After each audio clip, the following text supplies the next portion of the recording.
Hello, this is Tambar from Chicago Arthritis. So a common question that I get asked from patients is, what is the timing of effectiveness from a platelet-rich plasma treatment? It's a great question, and there's some nuances to this.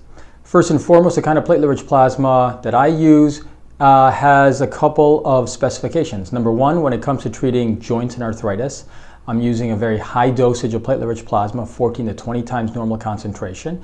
If I'm treating a tendon, it's more like using a platelet-rich plasma concentration of 5 to 7 times normal concentration. And if I'm treating ligaments or nerves, I'm using more platelet lysate, and in the case of ligaments, using dextrose as well.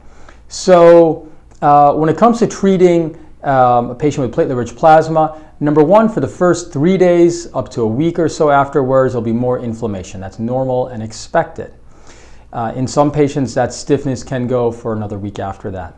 Typically, after that first 3 to 7 days, there's a return to normal baseline level of discomfort and function, and then there's a slow and progressive improvement. In general, I guide patients that at around the 4 to 6 week mark is when they should be noticing a more significant benefit. I generally like to reevaluate at the 2 to 3 month mark to get a sense for how someone is progressing, as well as if they're continuing to improve.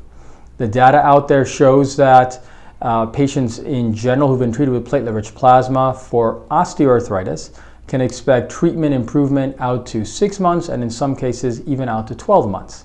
I generally guide patients that if they're getting treated with PRP, that they may need anywhere from 1 to 3 treatments, but generally speaking, the way that you gauge if someone needs a repeat treatment is based on how well is their progress over time.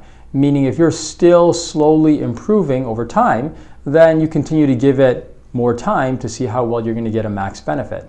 On the other hand, if you've plateaued, let's say for example, if you've plateaued at 50% improvement at the 4-month mark, and that's not reaching your improvement level, or goals rather, then it may be time to repeat treatment at that point.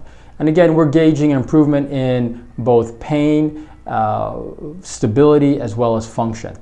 But it does take some patience with the goals of improving symptoms, function, for a longer term improvement.